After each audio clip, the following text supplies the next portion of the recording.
Thanks everybody for joining us this evening. Got a really good presentation lined up for you.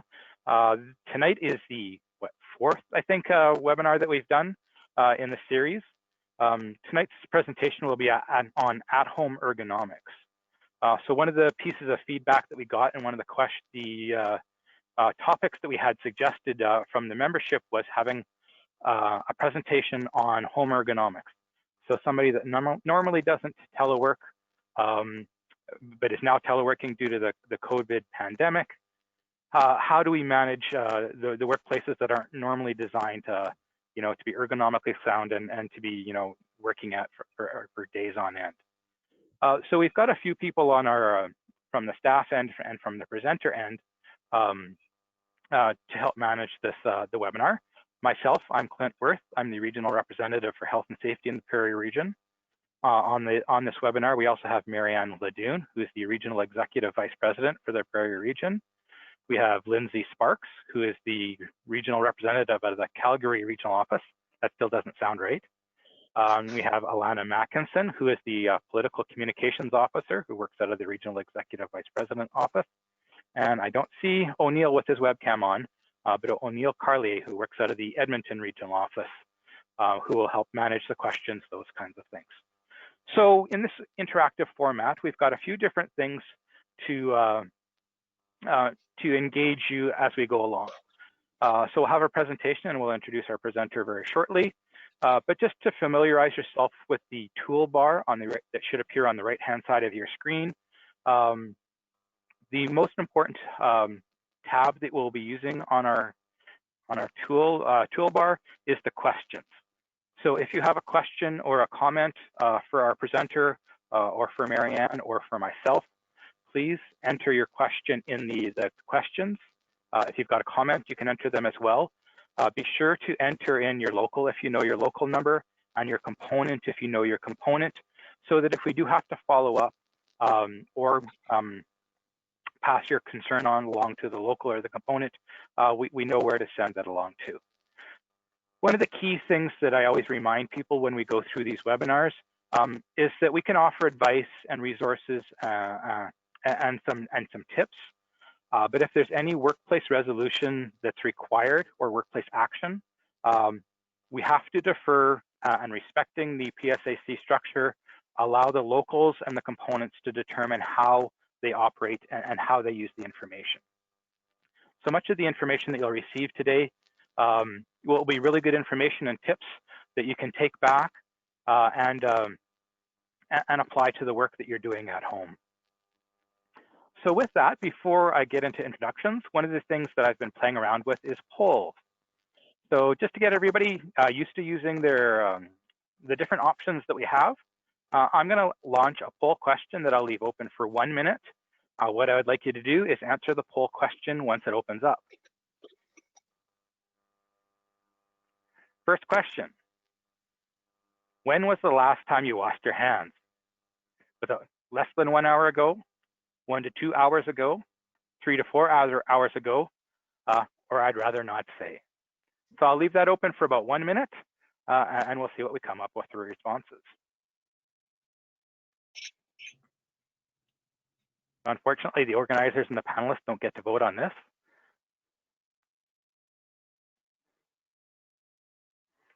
And again, the question is, when was the last time you washed your hands?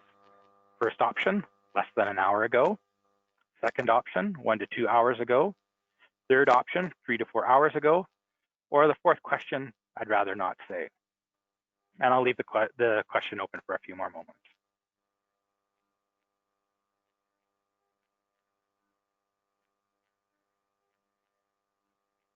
Okay, so the first one, 80% said they last washed their hands less than an hour ago. And then 2% said they'd rather not say.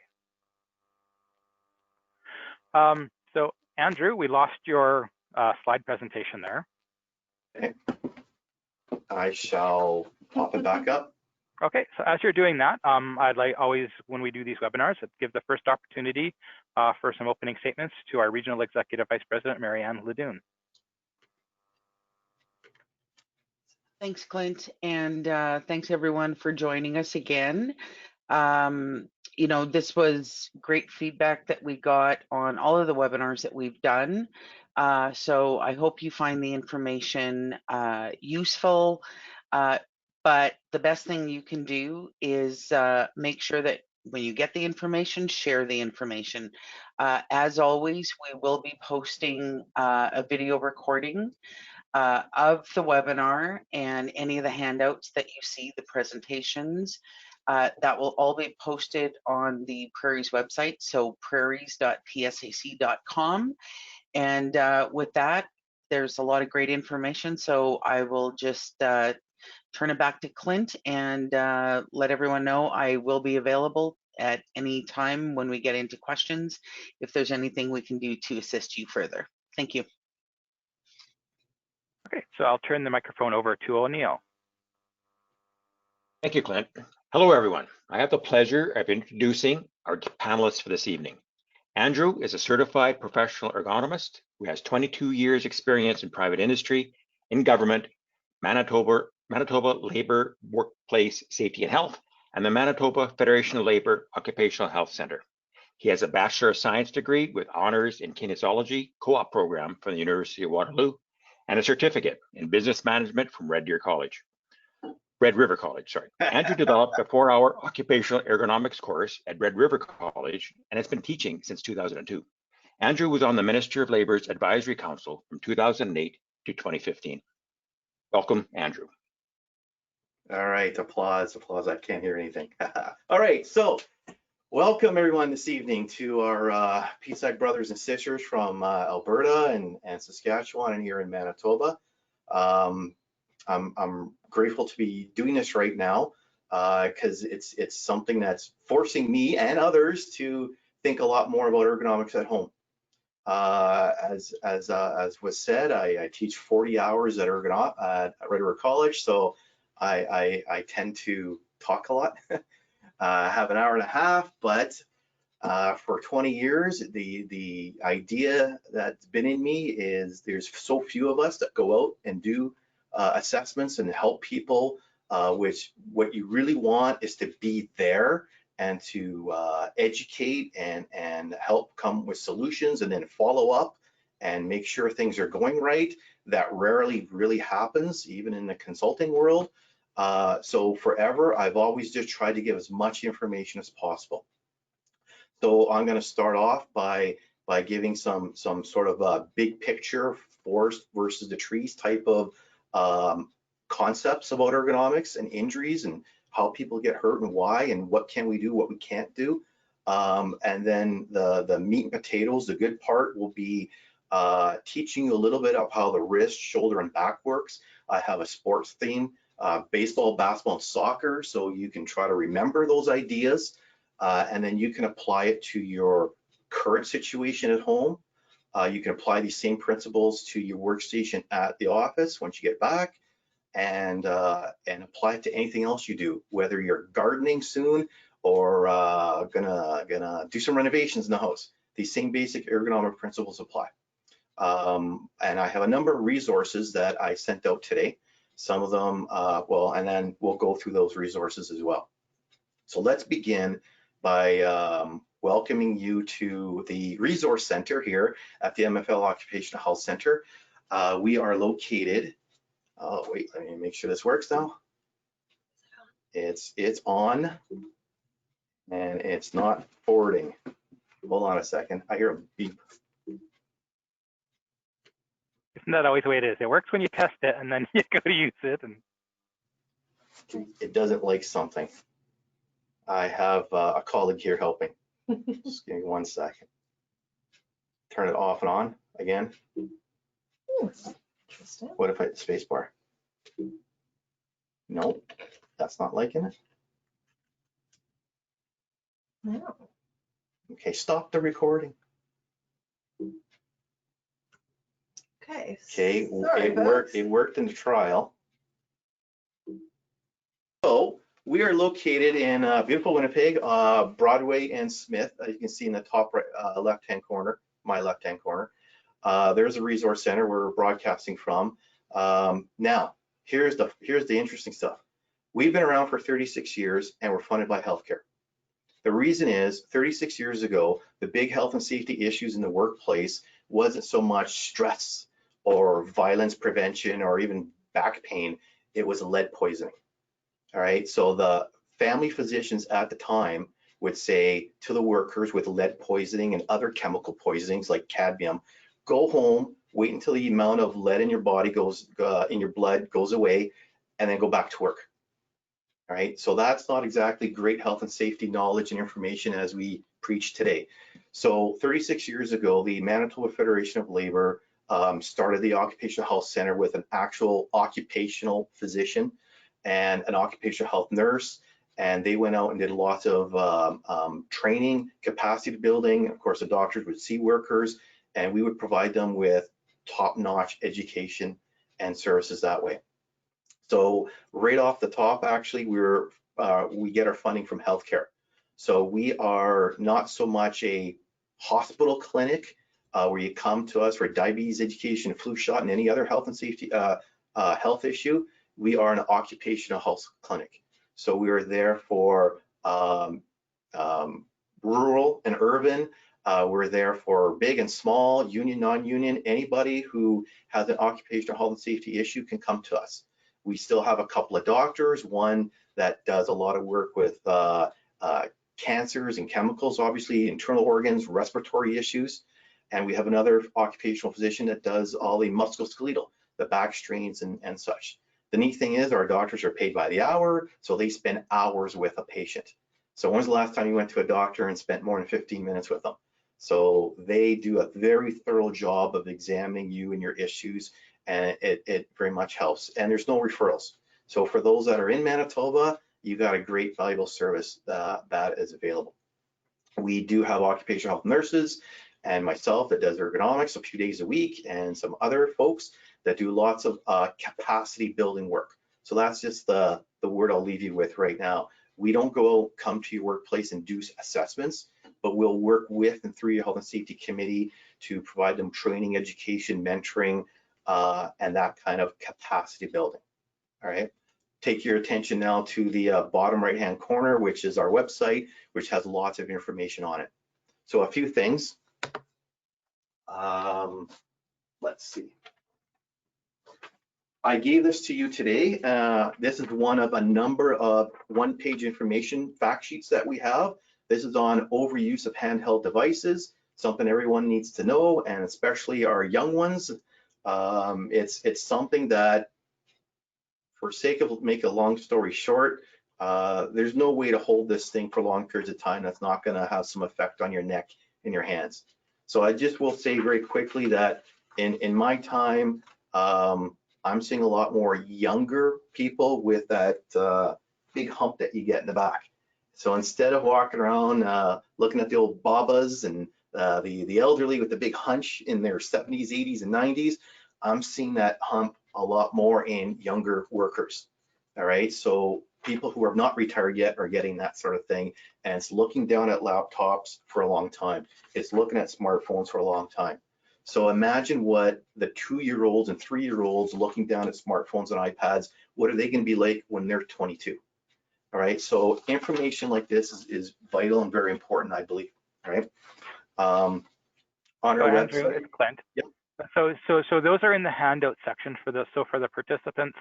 What we'll do is when you have an opportunity, you can refer back to the handouts that Andrew has provided, for future reference. Yeah, that's just for you, not right now in the presentation, but to refer to later. And also for later, just to let you know, this on our website is many different health and safety topics, everything from respirator selection to shift work, violence in workplace, latex, all kinds of ergonomics, bullying, asthma, asbestos, and those sort of things. So it's great for health and safety committee members who are new to health and safety to start learning about these issues, and also to bring to your attention that on this section, we have many of our fact sheets in 12 different languages. We do a lot of work with newcomers, migrant workers, and such. So we've translated a lot of our fact sheets into 12 different languages. So that's some stuff that you can see on our website.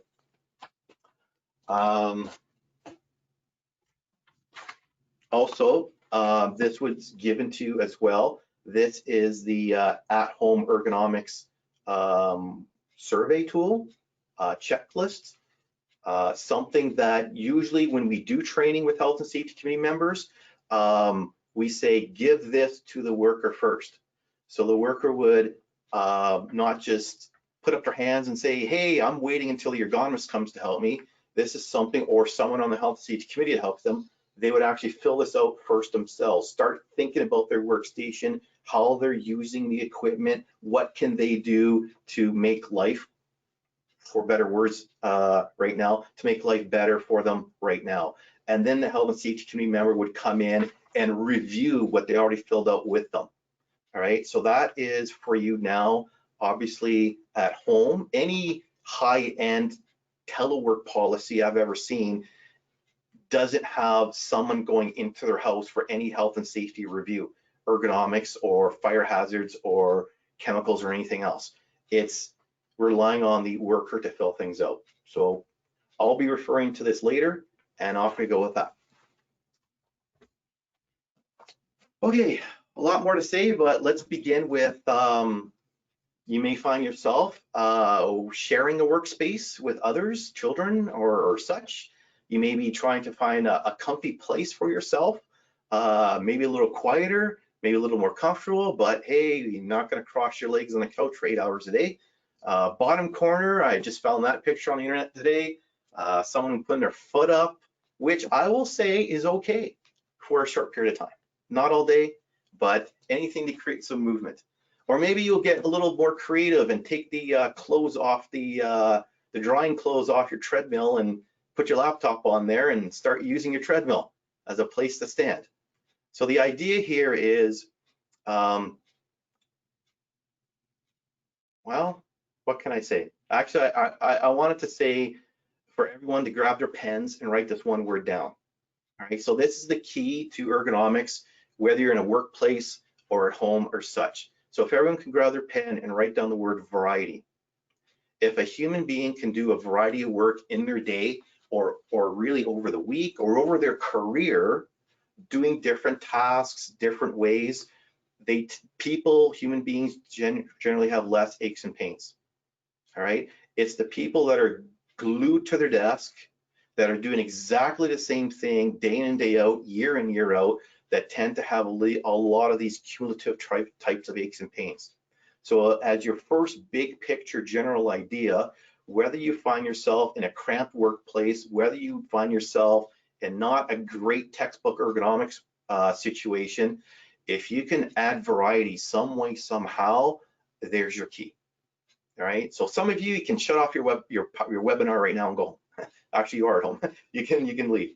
But so the rest of this presentation, I'm going to go through a lot of the issues. All right. One more thing now, all the academics and researchers and practical people who have looked at health and safety programs and ergonomic programs in all workplaces, they say if you really want to do something, you got to do a little bit of these 4 things. Today, I'm going to be focusing really just on the yellow, the risk assessment, the meat and potatoes of health and safety, where you would actually look at what you're doing and how you're doing, what are the risks and the hazards, and how do we make it better. However, just as important is having an organization has flexibility.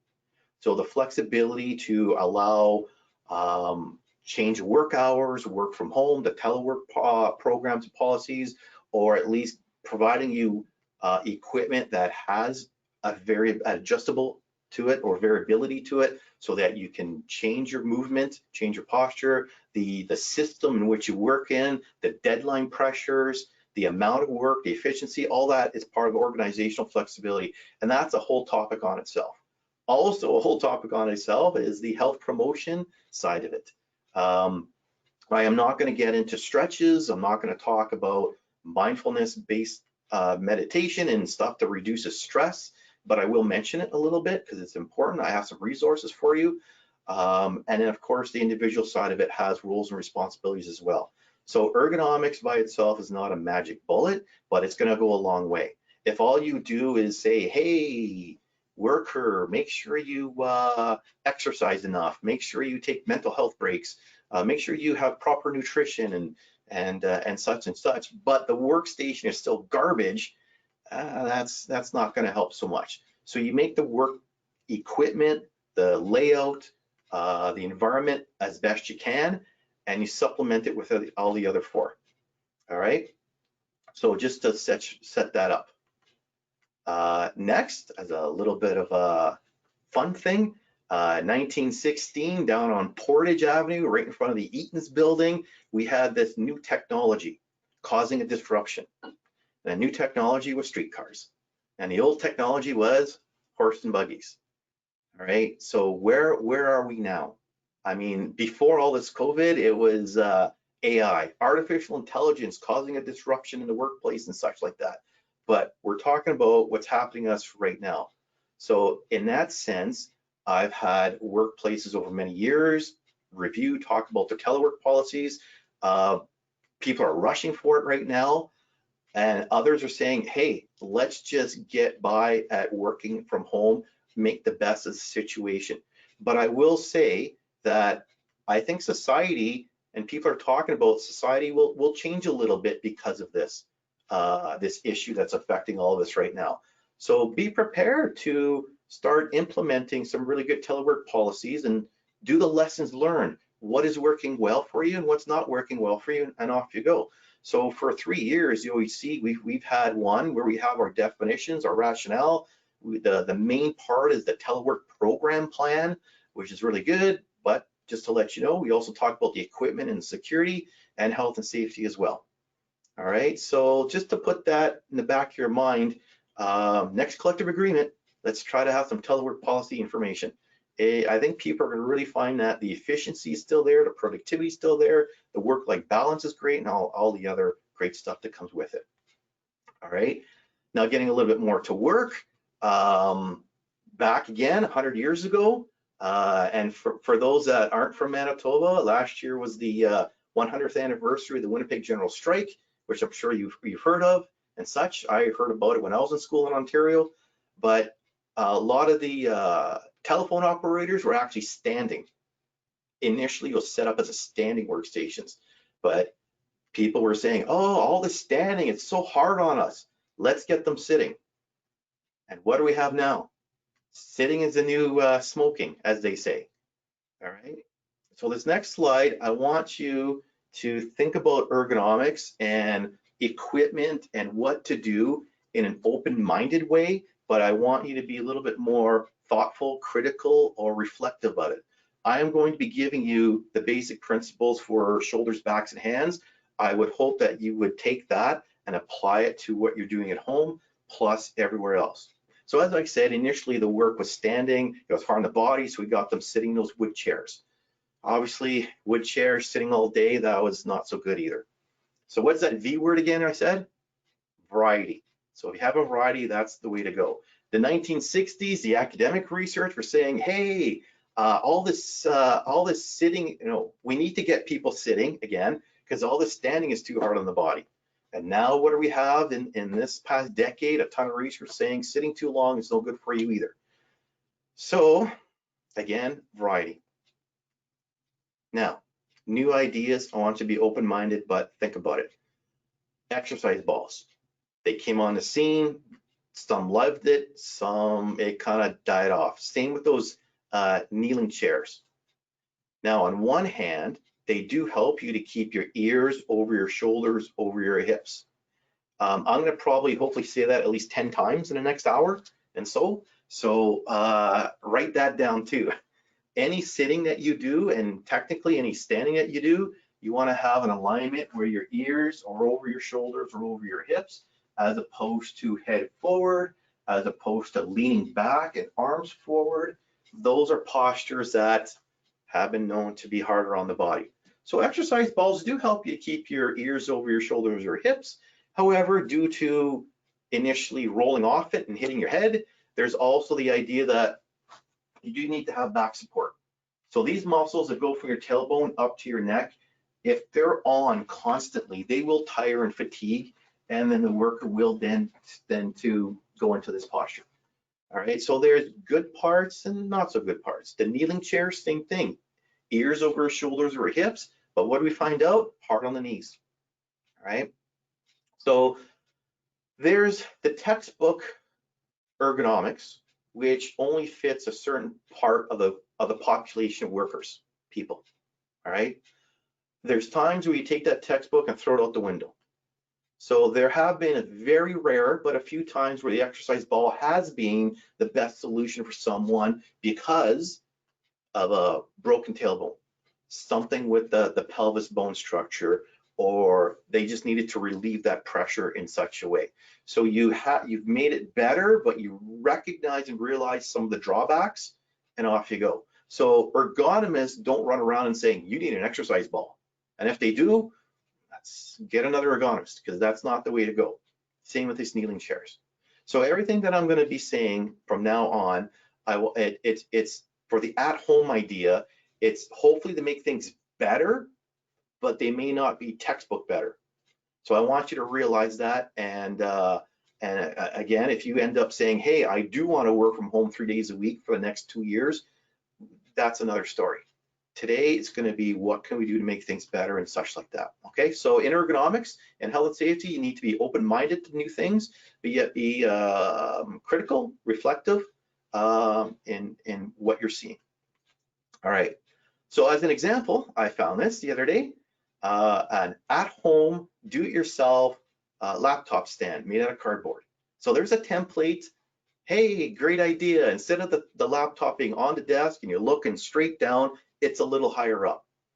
Technically, it's still too low, but it's a little better.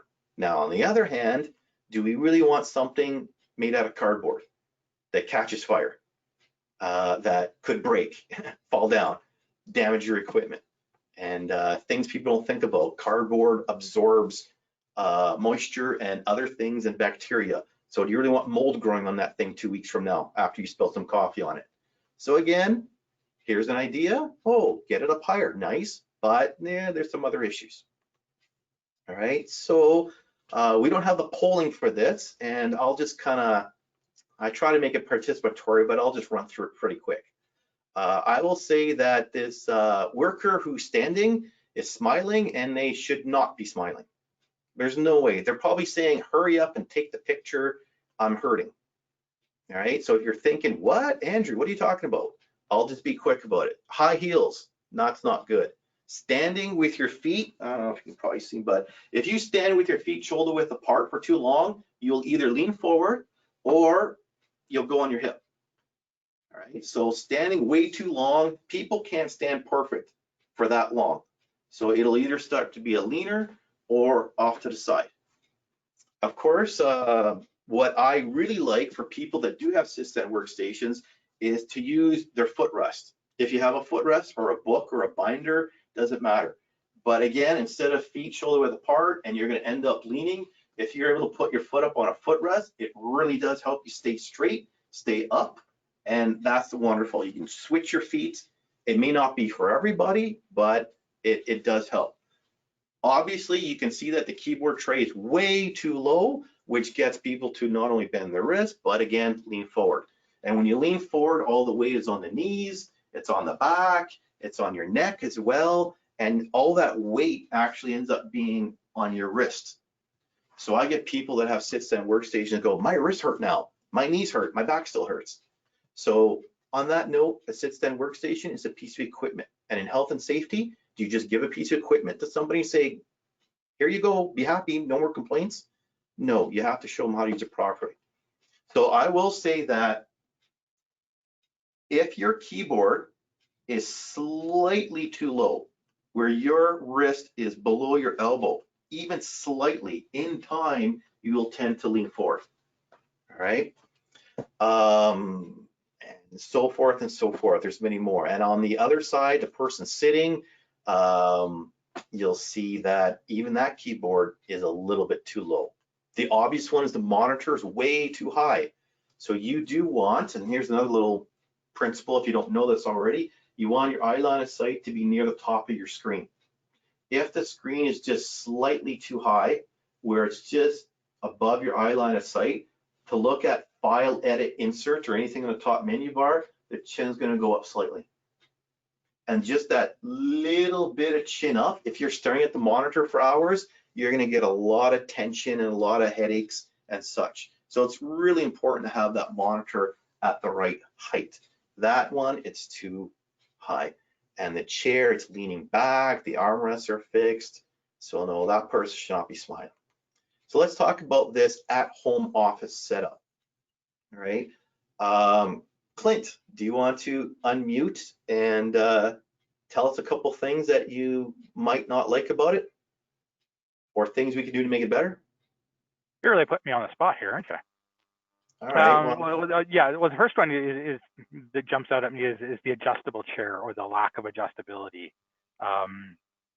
And as you were just mentioning, the height of the screen. Those are the two that are really jumping out.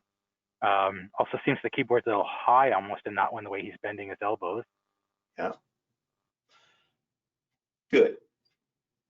Now I'm going to proceed to tell you a little bit more specific why. Okay, so let's flip to the next one. All right, so first one I'll talk about is, again, now think for the third time, ears over shoulders over hips. It's not. The shoulders are back. So that blue chair is angled backwards. It's a little bit too much. So that makes the person lean back, and that's going to give you that pressure in the mid back and even into the neck. Okay, now I said about textbook. Textbook is eye line of sight at the top of the screen, not the top of the monitor, but the top of the screen. So this monitor is slightly too low. It's not that bad, it's slightly too low. If this was your workstation at your workplace and you're having neck and vision issues and I came in, I would say that monitor needs to come up an inch or two. But as I said earlier, this is about at home, what can you do now? Having that laptop on your desk and you're looking right down at it, that's not what it's made for, hours and hours and hours. Laptops are 20 minutes here, half an hour there. They're not meant for 8 hours a day. So looking straight down, you're gonna have a lot of pull and a lot of tension here. So this is better than what it was, but it could still be a little bit higher, all right? Now in red, that's a key one right there. The pressure of the arm is on the edge of the work table, not flat on top of it, but on the edge. In our world, that is called a direct pressure hazard, and that can cut off blood flow a little bit. It can irritate tendons. If you were to squeeze your hand and bend it forward, you'll see the tendons popping out of the skin. They're just underneath there. So if you put your wrist on a hard, sharp edge, or even right about here, halfway up, a third of the way up your forearm, as you're moving your fingers, or as you're grabbing a mouse, rubbing it or leaning on it, that is a direct pressure hazard, and that can give you numbness, tingling in the fingers. All right. Very important. I see a lot of people that say, Andrew, I got numbness, tingling in my fingers. Oh no, I've got carpal tunnel syndrome. Buy me a split ergonomic keyboard. Get me a fancy dancy mouse. And the observation assessment goes, you know, you're slouching and you're putting a lot of pressure on the edge of the desk. To me, that is way worse than how many words a minute you type. Okay, so that goes back to what Clint was saying, the chair is not adjustable. Well, so what do? I mean, if you can raise a chair, if you have that feature, great. Lower the table. No, not usually. Can you find another table as such in another room that might actually give you a better height? But if you can't play with that because, hey, it is what it is, there are cheap things you can purchase like this wrist rest, and that's what you're not putting your wrist on it, you're putting on the edge of the desk. So instead of that hard, sharp edge, which is a problem, you're giving it a little bit of that cushion. And if you don't have one of those, because, hey, hopefully this is only gonna last another few more weeks, maybe a month, I've had people take towels and put that along the edge to get rid of that hard, sharp edge. All right, so I think right now a really important issue would be that direct pressure hazard. So if everyone can grab their pen and write that one down, I've got more pictures and I'll go through it again, but that's actually quite important. And the last one, and I see this everywhere all the time. See, it's the angle from the hip to the knee. So what I'm saying is, in this picture, your knee is lower in height than your hip. That is not what you want. When you have your knee lower in height than your hip, the back tends to round.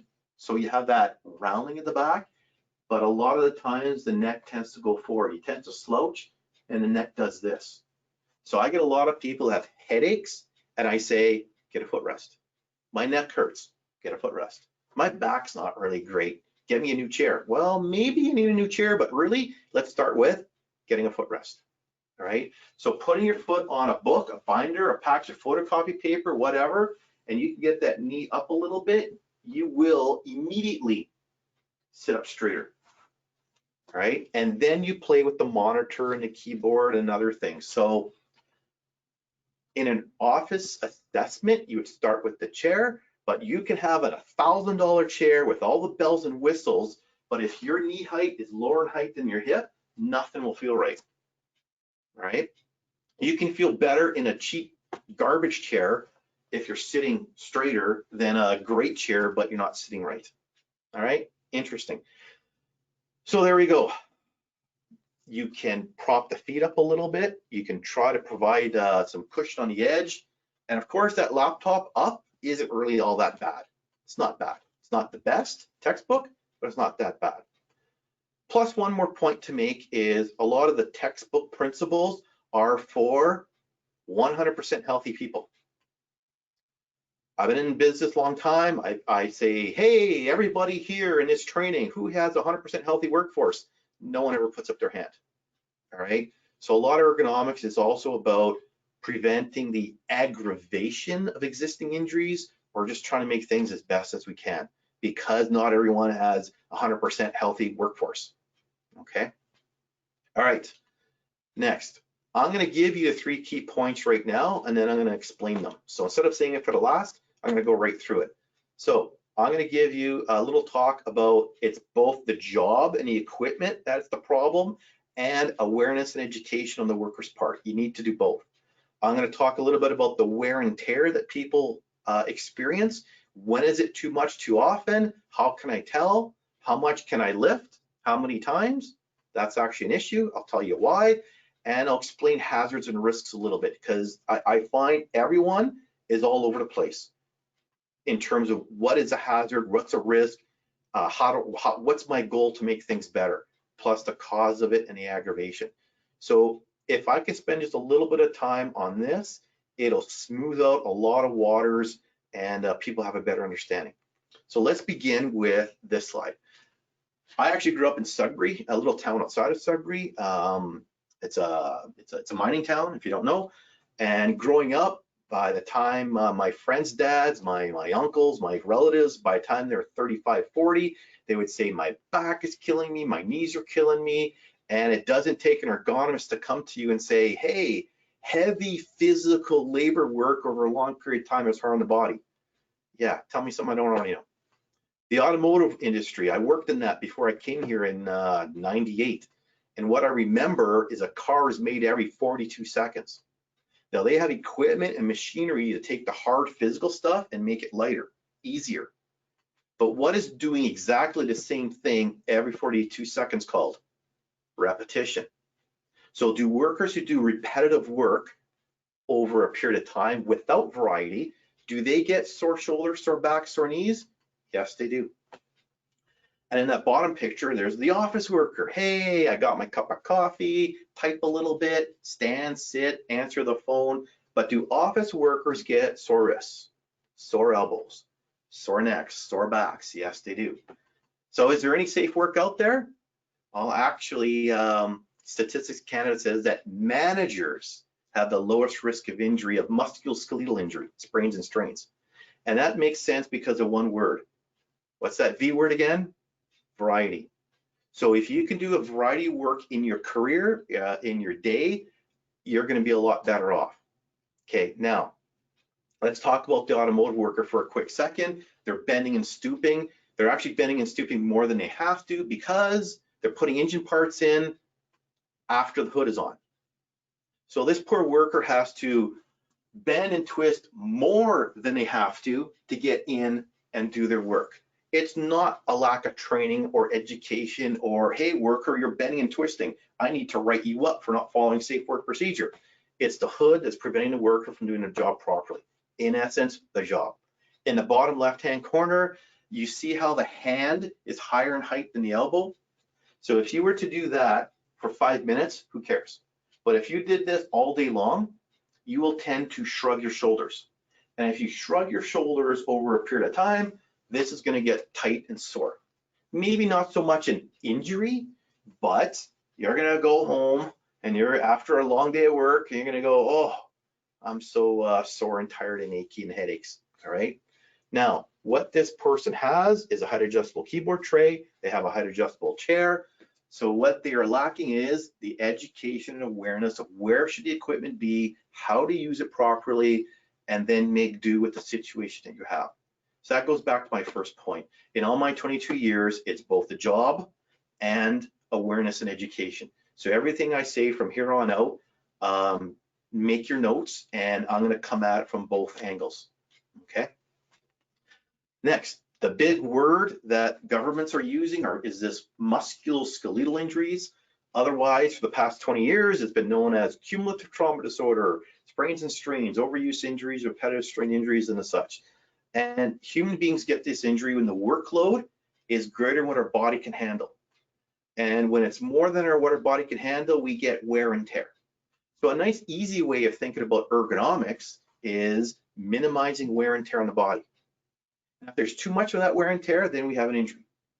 Okay, at the point where you say, I can't lift up my arm, or I got the shooting pain, or I got a lot of swelling, and such.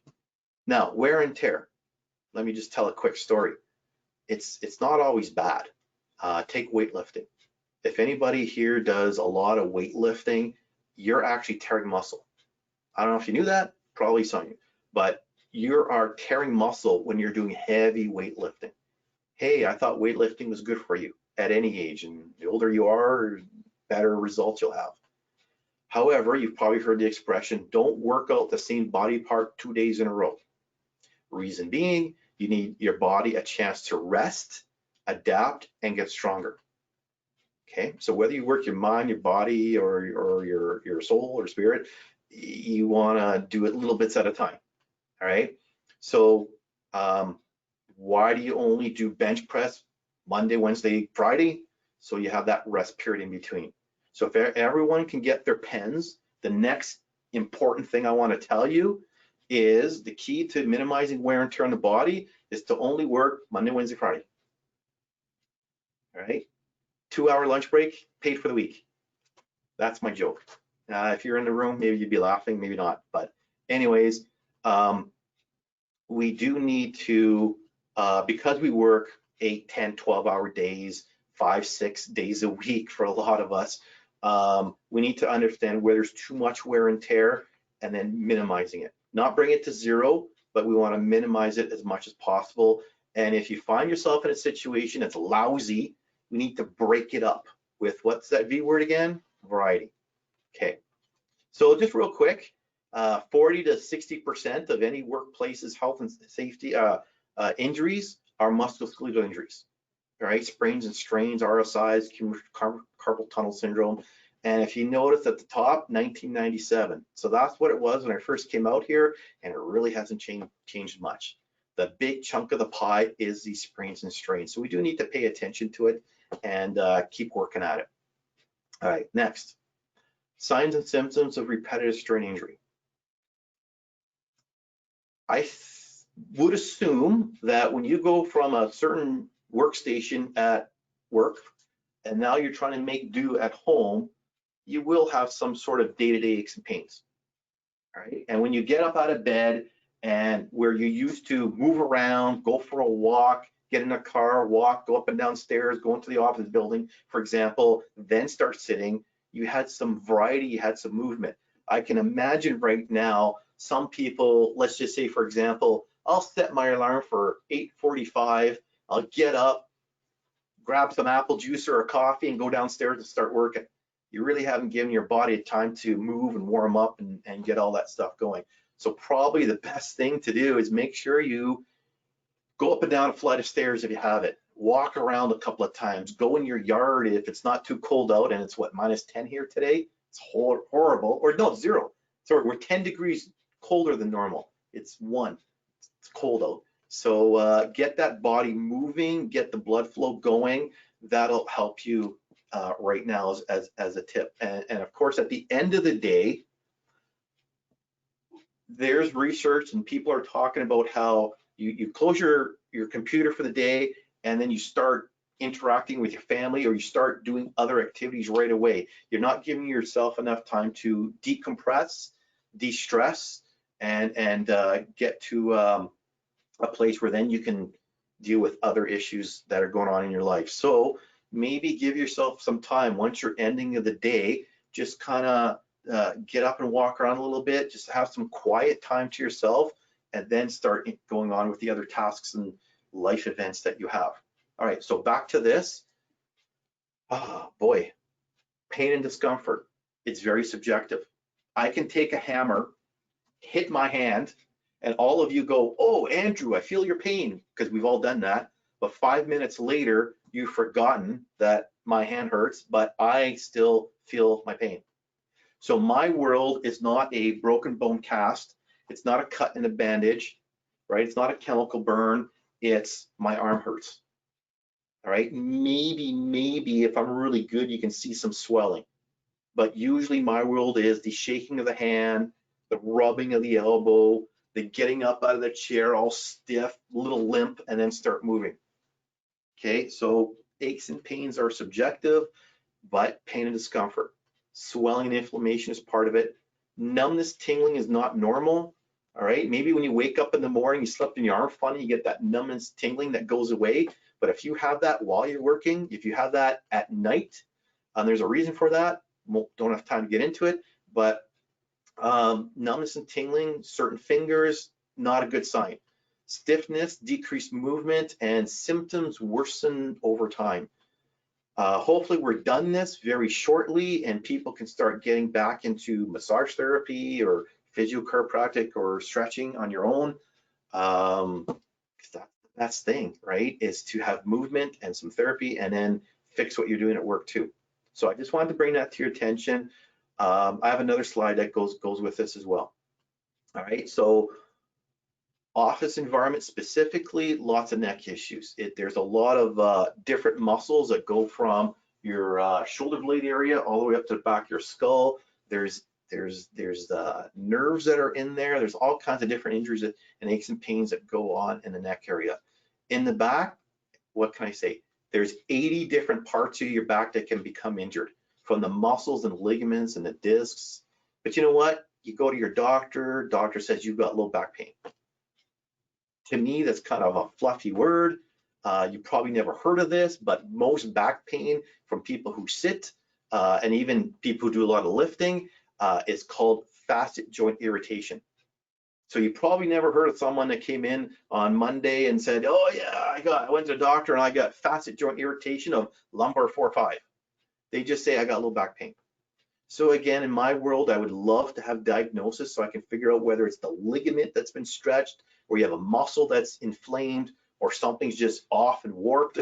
But usually it's, hey, I got low back pain. So something interesting. Also, I mean, a lot of tight muscles in the forearm area can lead back up into the elbow, that sort of tennis elbow issue, but also can lead back up into the wrist. So if you ever do have therapy on a wrist problem or elbow problem, you're probably going to work on your forearm muscles too. And I'm going to show you some anatomy of that later so you have a better understanding.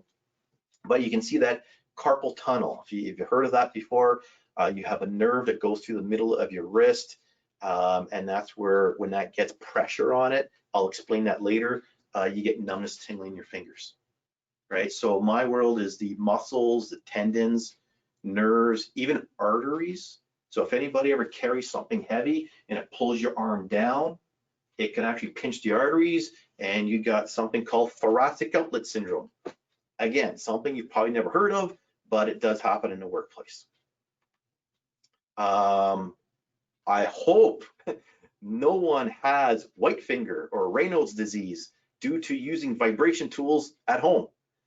But I just wanted to bring that up to say that is an artery issue, blood flow issue. It kills it off. And this is one of the few injuries that you do not get better at. So as information, if you have yourself or someone that you know, it's always saying, hey, my fingers are getting white a lot, and you say, do you use a lot of vibration tools? Yeah, tell them to go see their doctor. All right, that's very important.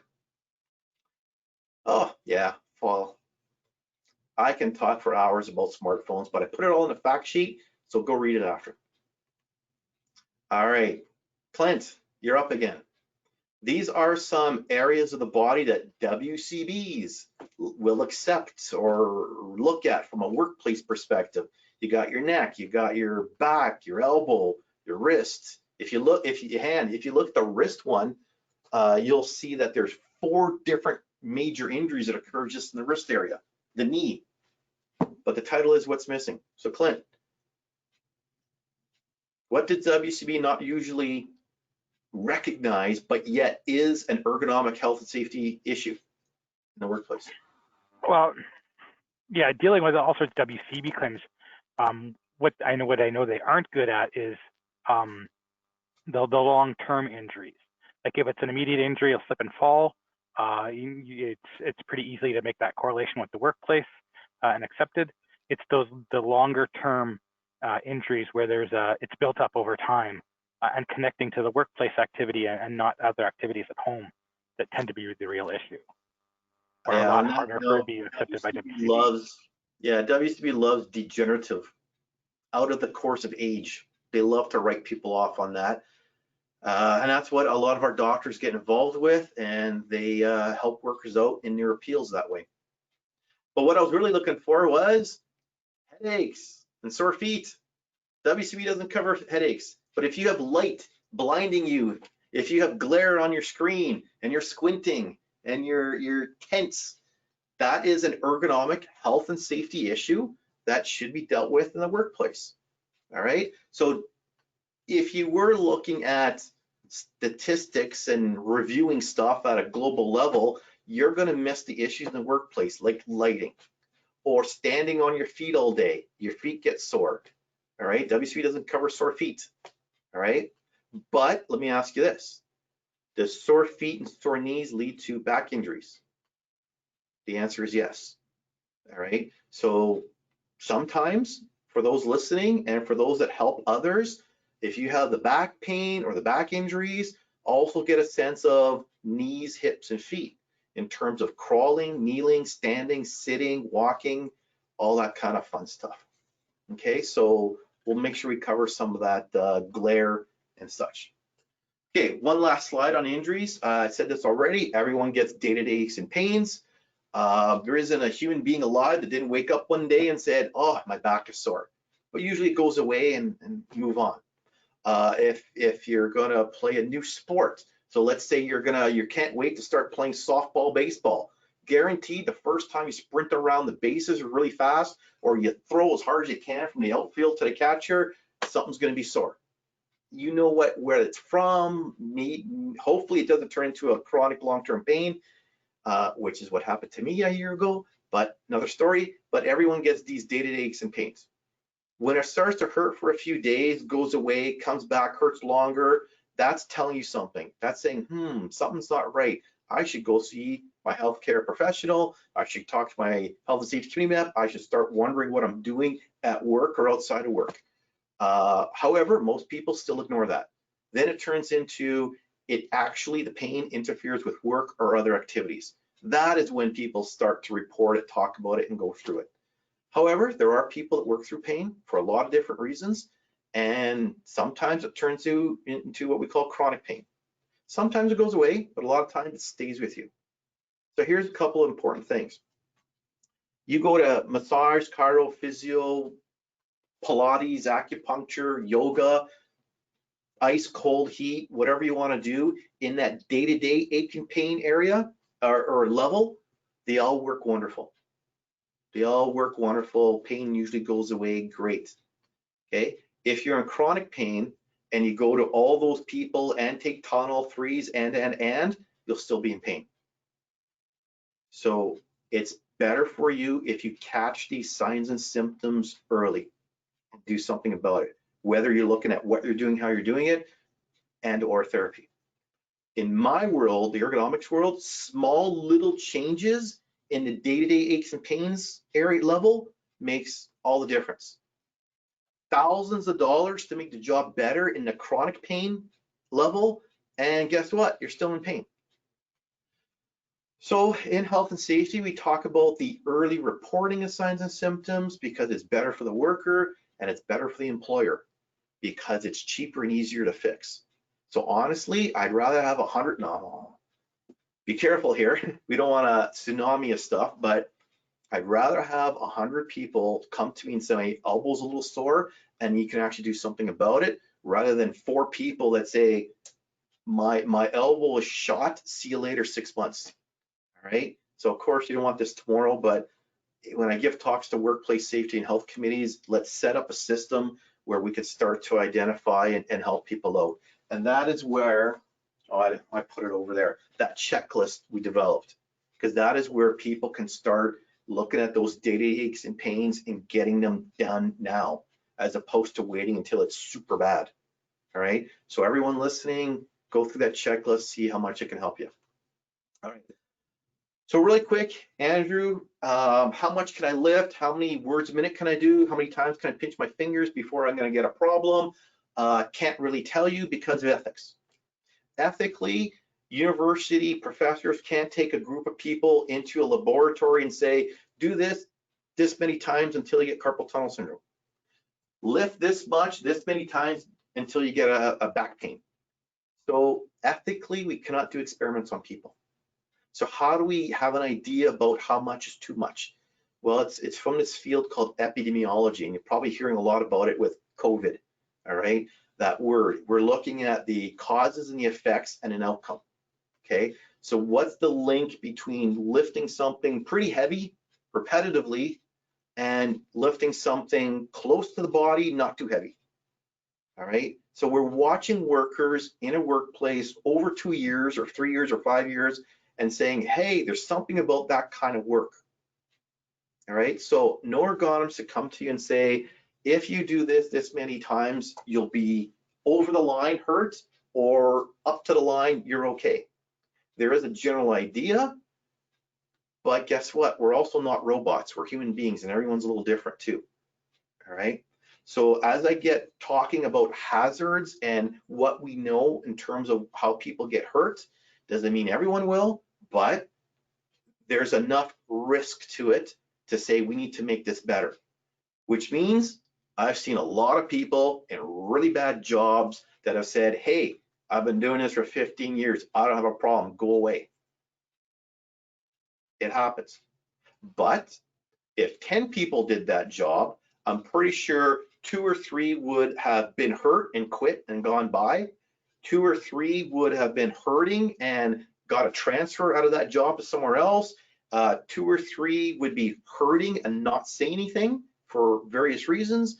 And there would be 1 person that says, I don't have a problem, leave me alone, go away, right? So in health and safety and ergonomics, it's all about, is there a hazard and then what's the risk, okay? So real quick, I got half an hour, boy, I'm gonna go through this quick. Just as a I'm going to give you 20 minutes so we have time for questions. All right, I got 20 minutes. I'm good.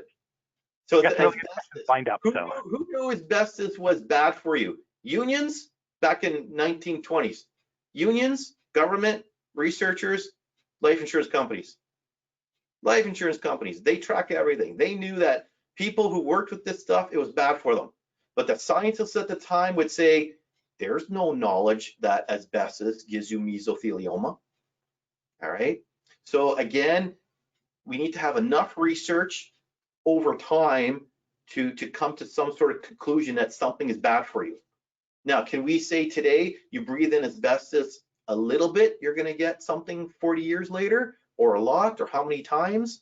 We just know that it's a hazard and such. So real quick, I said this in 2011, there was no link between repetitive and continuous use of handheld devices and the onset of injuries, as seen in the workplace. And I'll say to you right now, there will be never a study that says, or a WCB jurisdiction that will accept handheld devices work-related, because it's so prevalent in people who don't work and workers that use it. It's so prevalent in people who use it on off work hours that there'll never be a study that will able to splice it out. So what that means is we have to be really careful about how we're using these things until we get the computer chip in your brain and you don't have to worry about it anymore. All right, so read all that fact sheet. It's going to be around for a lot more time. All right, next. This is the part where I want to talk about smoking and hazards and risks. So ergonomics is a science of fitting workplace conditions, job demands to the capabilities of the working population. So I wanted to leave this last part and get into the good stuff on this analogy. Health and safety is like smoking. Ergonomics and lifting and sitting is like smoking, okay? If Clint smoked 3 packs a day for 30 years, can any doctor, researcher, specialist say he will get lung cancer? I hope most of you will say no, and that's the right answer. No one can say he will, even though he smokes a lot for a long period of time. But if everyone listening in today smoked a pack of cigarettes a day for 30 years, 70% of us will probably develop some kind of lung problem. Can I say which one? No. But the odds are, the likelihood, the risk of injury is quite high. So for those that are not in health and safety, what I just did was a job hazard assessment. Is smoking a hazard? Yes. How much? A pack a day, that's a lot, versus 1 cigarette a week. What's the duration of exposure? Well, 30 years versus I was 16 and I tried it for a week and that was it. Severity, well, messing up your lungs, not a good thing. And then what's the probability of injury? Pretty high, 70%. So what's the risk rating that you put on that issue at the workplace? So if I see you sitting and slouching, I can't say you will hurt your back. If you pick up something heavy, twist it over from the floor once every 5 minutes, no one can say you will hurt your back, but you probably will hurt it sooner rather than later. All right, so let's just put that in your mindset. As I go into the next section, and anything you do with health and safety, it's hazard, risk, and go from there. So smoking is like lifting and sitting and everything else. All right, let's skip over that.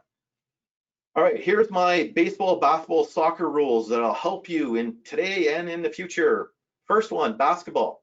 The main idea for basketball and the key to minimizing stress on the shoulders and the neck, keep the elbows in, just like in basketball. You don't see basketball players throwing like this 500 times a day in a game in practice. It's elbows in, and there's a reason for it. So for any reaching that you do, any lifting that you do, any pushing and pulling, you want the elbows in. Now, not glued to your body, but not out here, not winging out.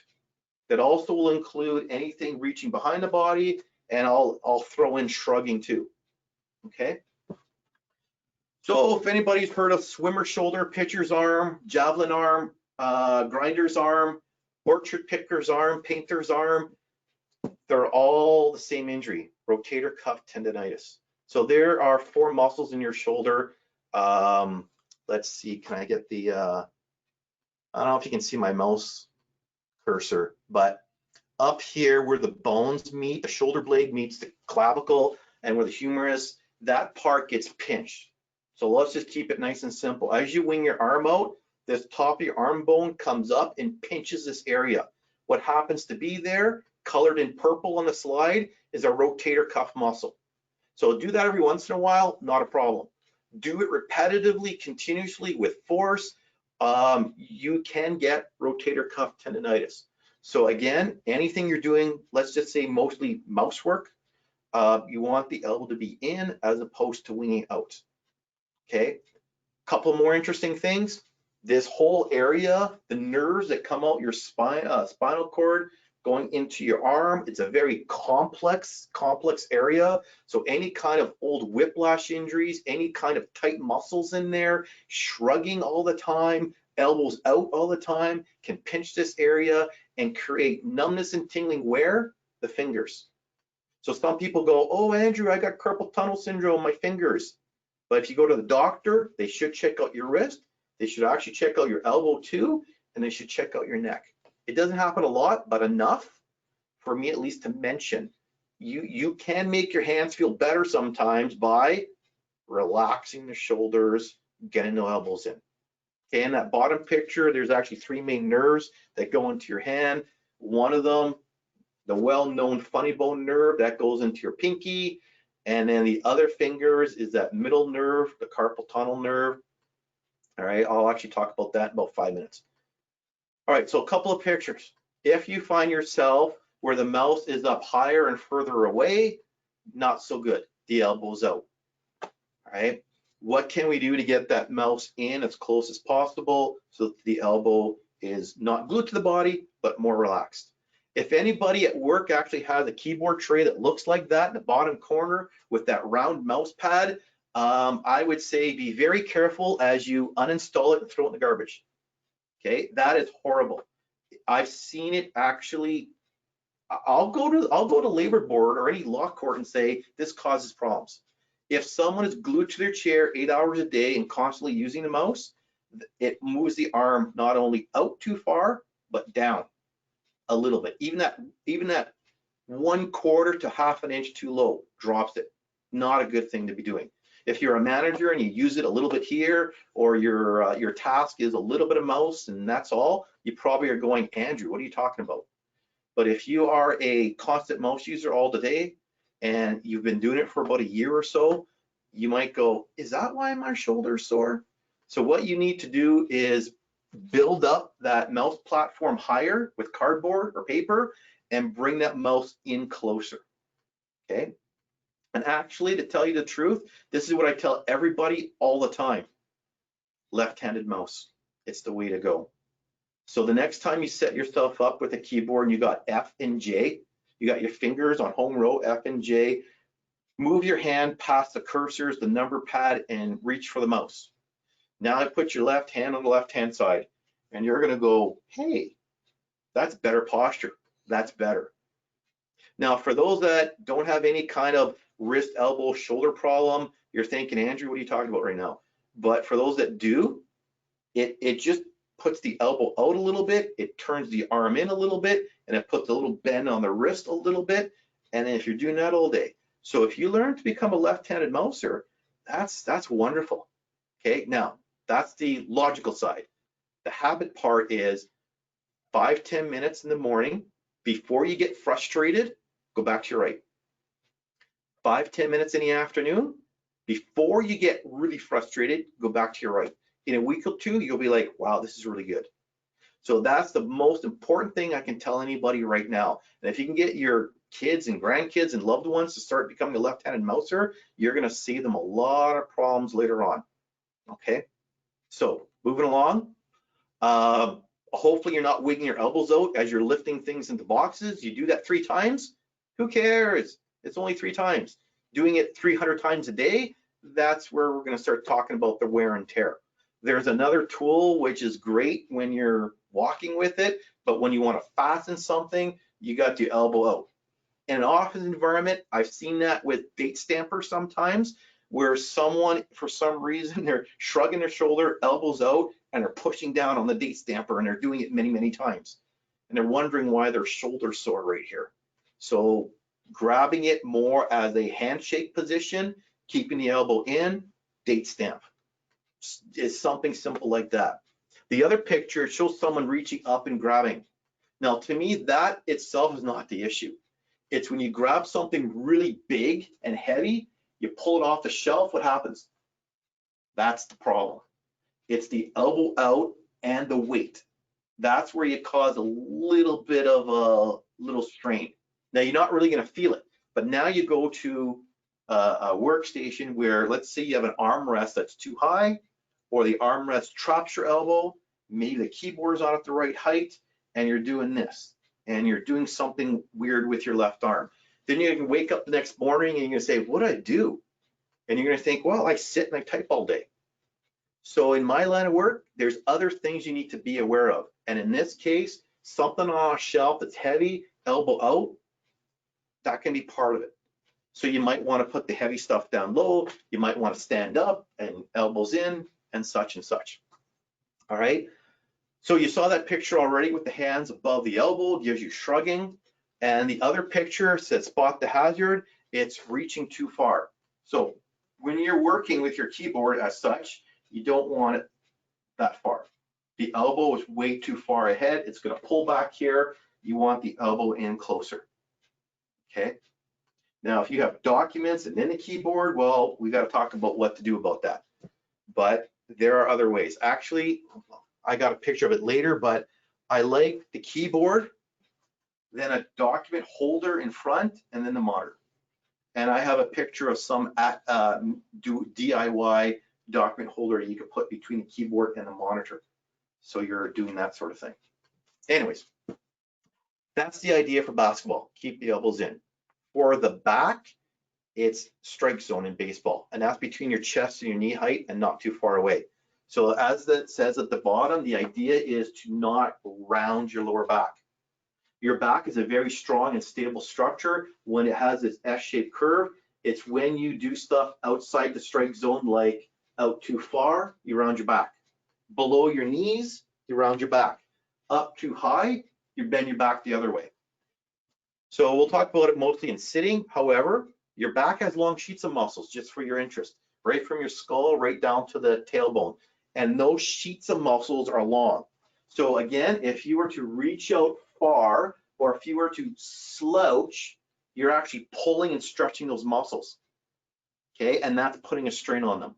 So again, ears over your shoulders or your hips is what you want.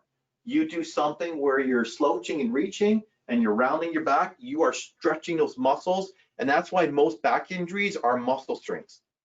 Okay, so hopefully that helps. I said the back has that S-shaped curve, it's very strong, so that lumbar area is what you want to keep, that inward curve, as opposed to it flattening out. Industrial example, back rounded, far away, metal bin, metal parts, no wheels. Why are you pulling on that in the first place? This is what I wanted to lead up to. This person is bending over, down low. They're not even opening up the file cabinet yet. Okay, is the back rounded? Yes. Is the arm out far? Yes. But is there strain on the back?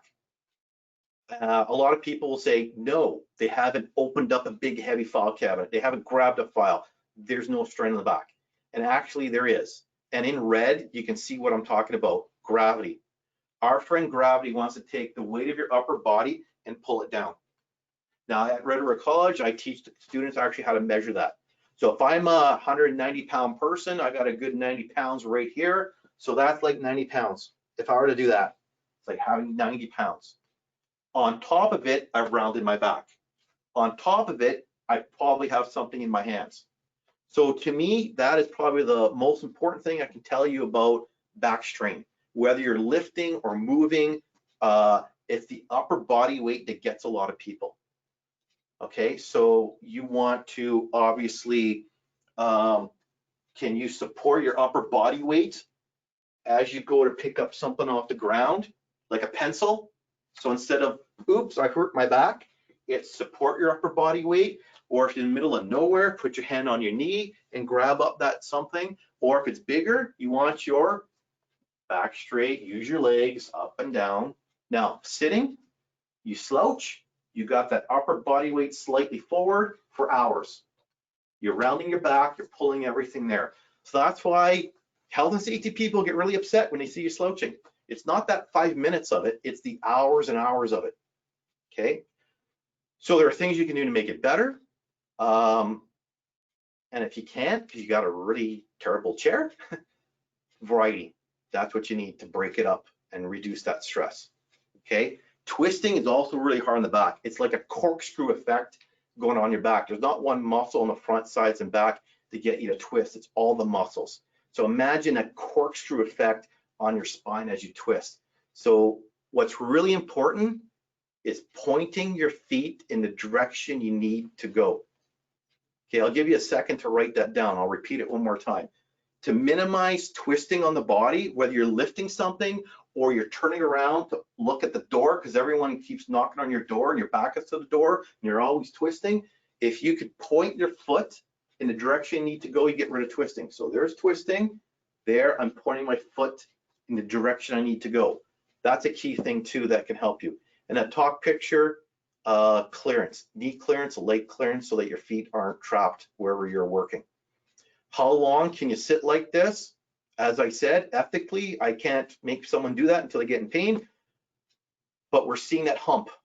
We're seeing turtlenecking is what healthcare people are calling people who are walking around now with the head forward. So it is happening. We need to really minimize that kind of stuff. Chairs, no such thing as an ergonomic chair. Not one chair will fit everybody. So a decent chair that has bells and whistles, great. But even then, you may have a petite chair, you might need a big chair, and off you go. So some of the key main points, I said already, knee about the same height as the hip. You see the person have a footrest. That's what you start with. Then you can maybe play with the height if you can, the backrest if you can. If you don't, I got, you know, there's the cheap $25 back support at Canadian Tire that I have found. There's the lumbar supports that you can. I've had people just take sweaters, put some elastic bands around them or a pillow, and whether they put it down low to help keep that lumbar curve, or for some people higher up. Because remember, some of those chairs kind of tend to lean back. So if you can put it here, it'll help you do what again? Ears over your shoulders, over your hips.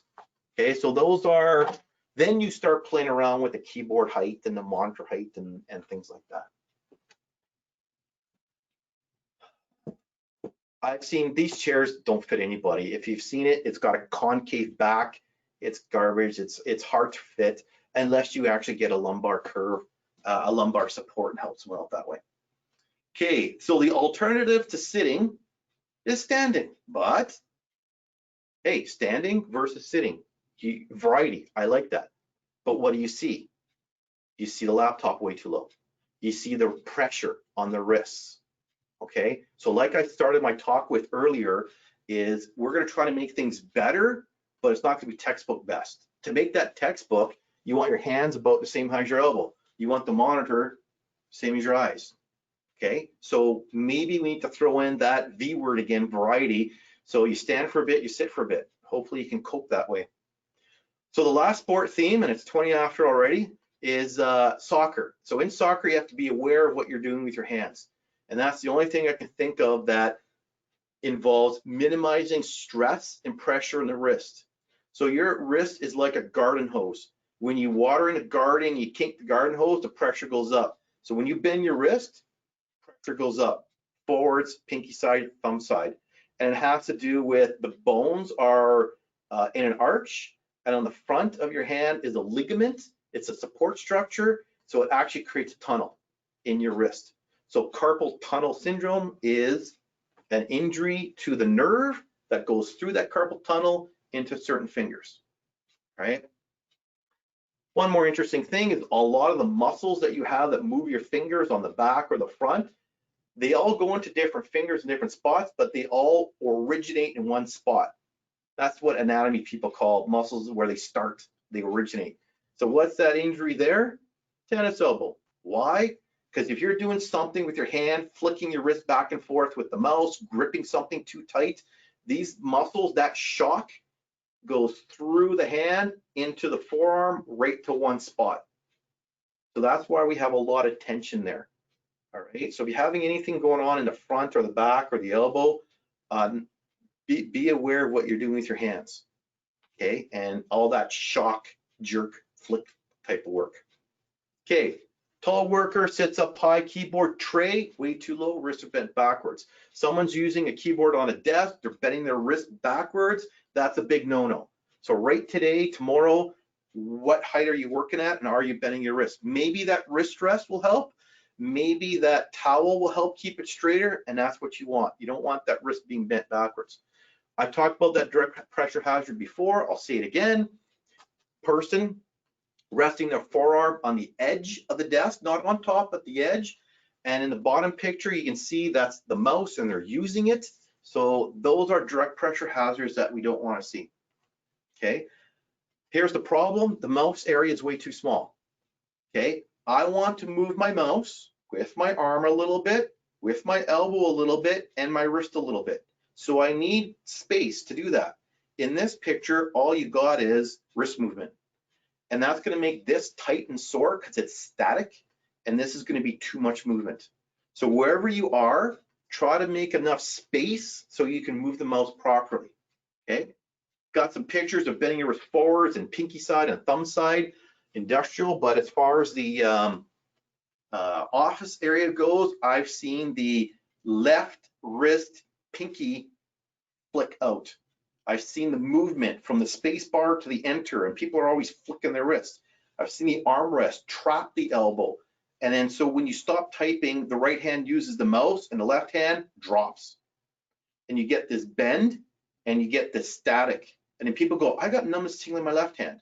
So that does happen in the non-dominant hand. So be aware of what you're doing with both hands. And that vertical mouse, it's nice, but it's a piece of equipment.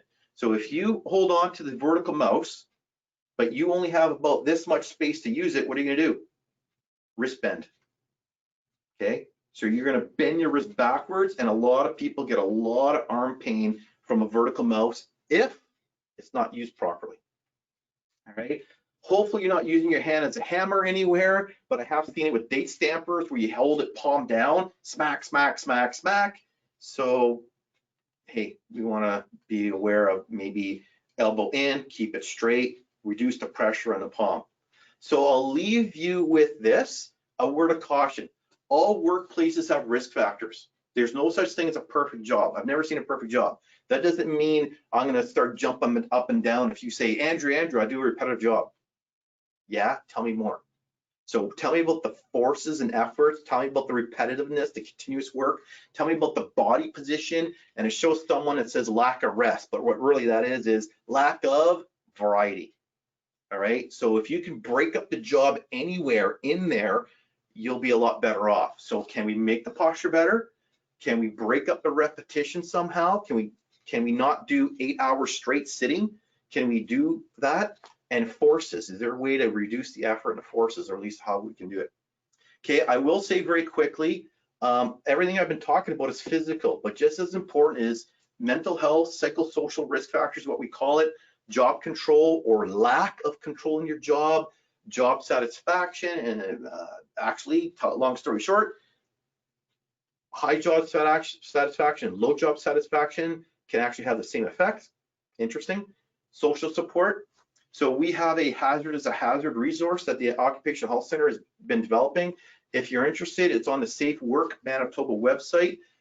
Once this lists and people can start getting a lot more information on the CSA standard on the 13 cognitive psychosocial factors that make a good psychologically well workplace. All right, so that's something to look into as well, because we're not robots, we're human beings, so that plays a role. And our province just today, the government of Manitoba released an internet-based therapy service program to help Manitobans cope with COVID-19. Anxiety is now live. So check that out. There's a lot of anxiety and stress out there. So hopefully what I said helps a little bit, but there's other things out there that we need to do because we're all whole people. So I'm done now, but I will say in this workstation checklist, there's a number of sections. There's the sitting, standing, keyboard, mouse, monitors, telephone, and variety of job. Go through it, it'll help you, all right? Talked about sitting, so I'm good. Stretching, I never talked about it because I wanted to focus on the physical stuff. But stretching does what? It gives you a chance to get out of your chair, stretch, job variety, and get back into it. So 2 thumbs up, I like it, okay? Talked about keyboards and mice, talked about that, that's good. I hate those things, why? Because you can't move your arm, it forces you to only move your wrist. Dual screens, the big thing is, they're so wide now that you can't be close. You have to push these things as far away as you can so that you have a good angle vision, okay? There's an at-home document holder. Again, I don't endorse it, but I'm just saying, can you get documents between your keyboard and your monitor? It really helps your eye line of sight, takes a lot of pressure off your neck, okay? Lighting and glare, there's a lot of ergonomics in lighting and glare, but you know when there's glare. So do you move your monitor a little this way, a little that way, turn the angle? Do you maybe take some lights out and get a desk lamp, blind shades? There's things that you can try, okay? The phone, holding your phone like this, no, don't do it. It's gonna wreck both sides of your neck. Compress it, pull it. So hold it straight as you're typing or taking notes. Use earbuds, a speakerphone, whatever you can, all right? Doing this for long periods of time as you're entering information and writing, it's gonna wreck your neck, okay? Yeah, just minimize your time on smartphones. Haha, what can you do to reduce turtlenecking? 2 o'clock, 10 o'clock position. Those are the best reaches. Why now? When someone says why, it's because if it's 2 o'clock or 10 o'clock, the elbows are in. Okay, and that's better for you. So the things, whether it's the yellow highlighter or the adding machine, whatever you use a lot, right here. Not beside the monitor because the elbow goes out and pulls back here and such. All right, so there are other resources at the Occupational Health Center. Come to our website. We got tons of really cool stuff, and that's it. So let's talk for 30 seconds about final thoughts.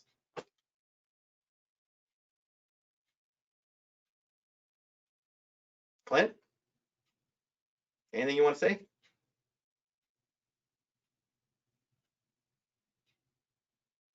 Did I get cut out?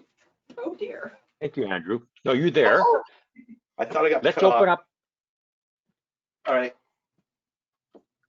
If you wish, we can open up the lines now for a few questions that we have. Yeah, sure. First off, we have a question from Kathy. I'm going to ask Kathy's question because she's having some technical difficulties. Okay. And this is a fairly technical question.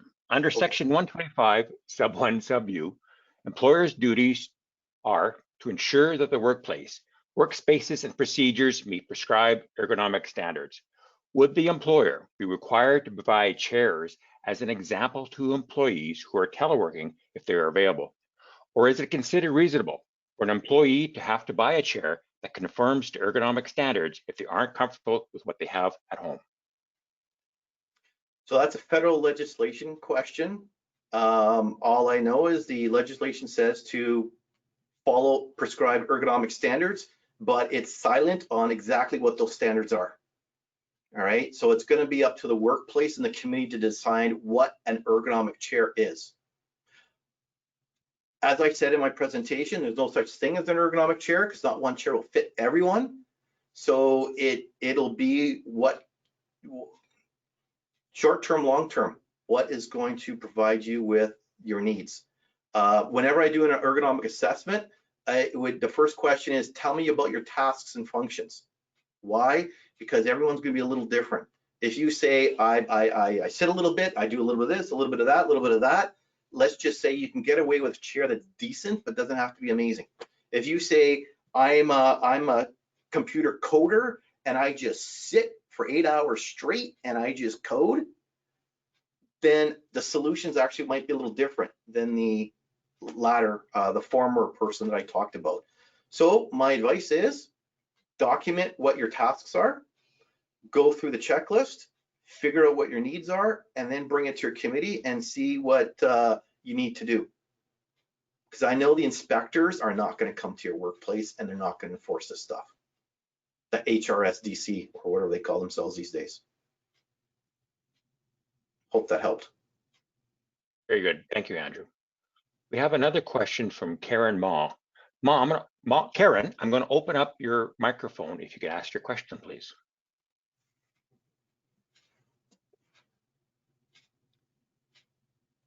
Are you there, Karen? I'm going to go ahead and ask Karen's question for her. I have a sit-stand unit because I work on my computer all day. Is there a recommended time for standing and sitting? I usually stand 20 minutes, then sit 40 minutes. The recommendations guidelines are all over the place. So I'm going to boil it down to what works for you. All right, because we're not robots and machines where we all react the same or differently. But actually, I'll step that back one more. I'm going to step back away from, oh, you stand. I'm going to ask, how are you standing? So as I said earlier, if you're trying to maintain that feet shoulder width apart posture, people can't really do that very long before they start to lean or they start to slouch. So I would say be very cognitive and aware of what you're doing. If you find yourself starting to lean or starting to slouch, either create that footrest, get that knee up, or that's when you go back to sitting. All right. So there are some people that go 4 hours, 4 hours, 2 hours, 20 minutes.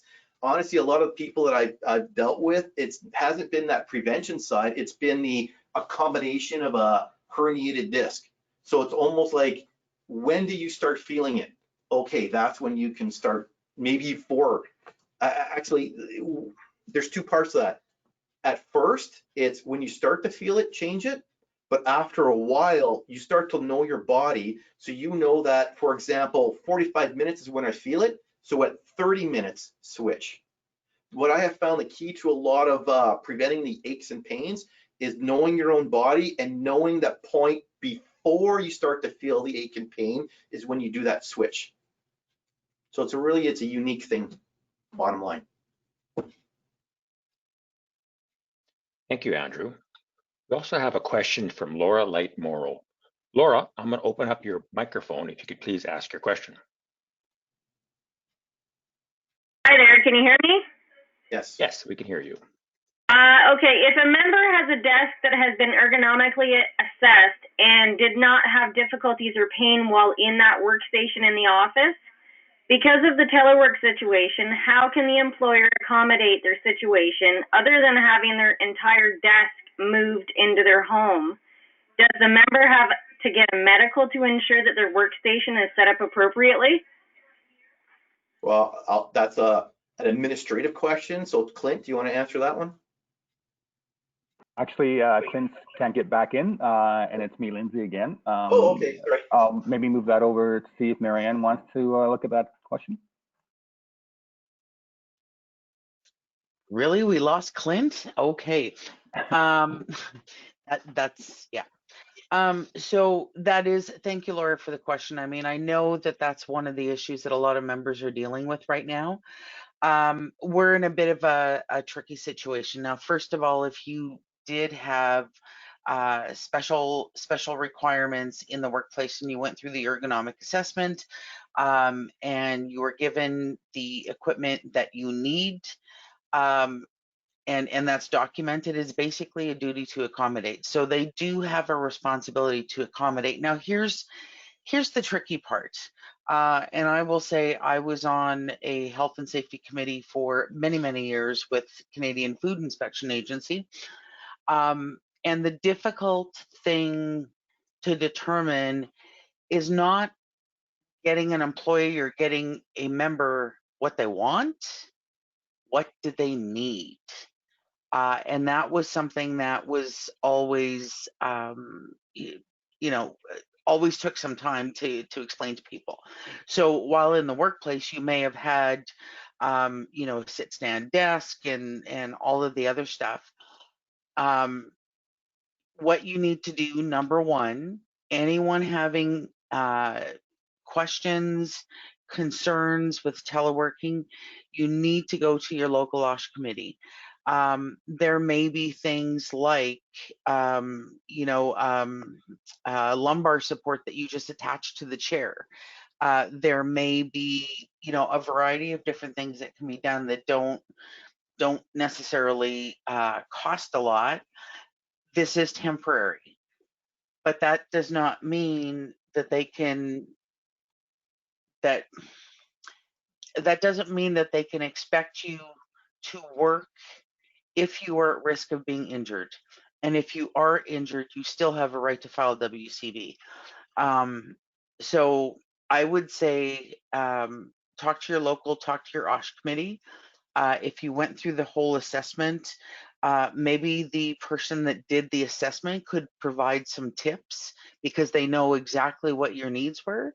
Maybe they could, by phone, by Skype, actually, take a look and see if there's things that you can adapt in your home. So That would be my answer on that one. Thank you, Marianne. And thank you, Laura, for the question. We also have a question from Yun. Yun, I'm going to open your microphone. Go ahead and ask your question. Guys hear me? We can hear you. Yeah, so actually in my local UNE 370, there are some members who chose not to telework because their ergonomic needs were not met. So I want to know who's responsible, how far, partially, both sides, for telework ergonomics. And if the management does not accommodate you to work from home equipment-wise, can they continue granting the other leave with pay that is 699 and eventually stop scheduling or even employing us? If that happens, couldn't we say it's kind of discriminatory, not fulfilling their duty to accommodate? Okay, I'm going to take that question. So I don't have an answer. My answer on this is that you need to talk to your local executive. You need to talk to your local health and safety representative or committee members. This is something I'm not sure if which workplace you're in. If you are in a workplace that belongs to a component within PSAC, the components have the authority and the responsibility for health and safety.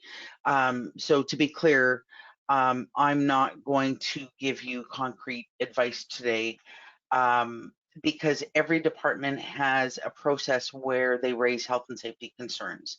So what you should do is go to your committee member, go to your rep. If it's not being dealt with at that point, there's other resources within your component that can deal with that. If you don't know who those folks are, I would ask that you put your information into the chat box. I think, can we do that and ensure privacy? I'll have to ask Lindsay that. Or email Clint or myself, and we will find out who your representative is, and we'll get you connected. We're not going to leave you hanging. We'll get you connected. Just we will see it, Marianne. Okay. Okay. Thank you, Marianne. So yeah, so I think we're that's why I was messaging Clint going, we're over time. Yeah. Oh, he's here but has no audio. We're over the time, so probably I'm back. should be Can you hear wrapping me? up, right? Oh, you're back. Yeah, I I'm going through my phone as opposed to the headset. I lost Okay. internet and I'm just trying to get back. So I'm back. I got video, I got audio. Sorry Okay. for the disruption. Not a problem. I was just saying that we're over time, so we should probably wrap up. Yeah. Is there any other questions? I was following a few coming through. Some really good comments coming through. I look like they got answered. I think I saw one at the very end for Andrew. There's a number yet to ask. Do you want to go? There's another maybe 2 or 3. Do you want to go ahead and go through them, Clint? Yeah, I think how are we at? We've got the majority of our members still here. So if Andrew doesn't mind answering a couple more questions that are relevant to the discussion, I'm okay with it. All right, shoot Thank away. you, Clint. Laura Larson, you have a question. You can go ahead and ask now, please. Thank you. Hi, I was wondering for Andrew, if you could comment on trackball mice, like what are the pros and cons of using them compared to the ones you're moving around? All right. Trackball. So I've seen the 2 varieties, one being the thumb and one being the fingers on top. People who use them really love them, I have found. My first thought was, hey, the one for your thumb, that's way too much one area of your hand to be used. And for the ones on the fingers, I found some people were pulling their fingers up and using it. So to me, the bend in the wrist and the tension back here. So my first impression was, ooh, I wouldn't actually want to recommend this. But what I have found is people who have used them, they tend to really like them. On that note, if you were to go from a mouse, remember that picture where you had the keyboard tray in a really, really small area? So if you go from, I have no room to move my mouse, so it's hard on the wrist, to I can plant it and just do this, that's better, right? So maybe that's why it's better.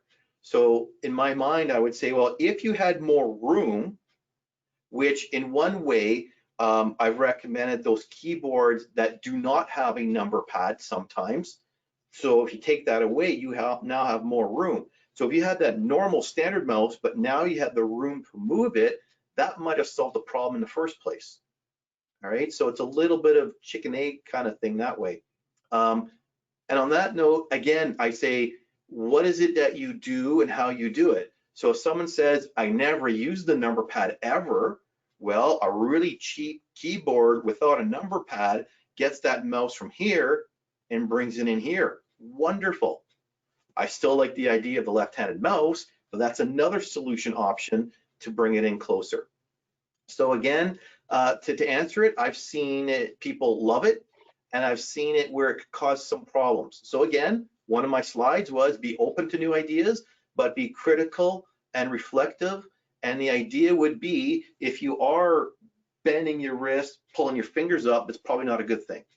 But if you use it properly, where the hand is below the elbow height, your shoulders relaxed, and you're kind of moving it this way, you don't have a lot of pressure at the wrist or right inside, then hey, that might be a good thing if that works for you. But I don't normally recommend them because I usually find the problem to be other related use. Maybe the mouse, I haven't said this yet, I find that the mouse for some people is way too big, and I found the mouse to be way too small. So maybe it's the wrong size of mouse. So to me, I'm like an investigator. I'm trying to figure out what the problem is and the root cause of the solution, and then come up, root cause of the problem, and then come up with a solution. Okay, let's do one more question, and then we'll do our wrap up. Pick a good one. And we do have just one more question, so this works out well. Joseph, you have a question, go ahead and ask it.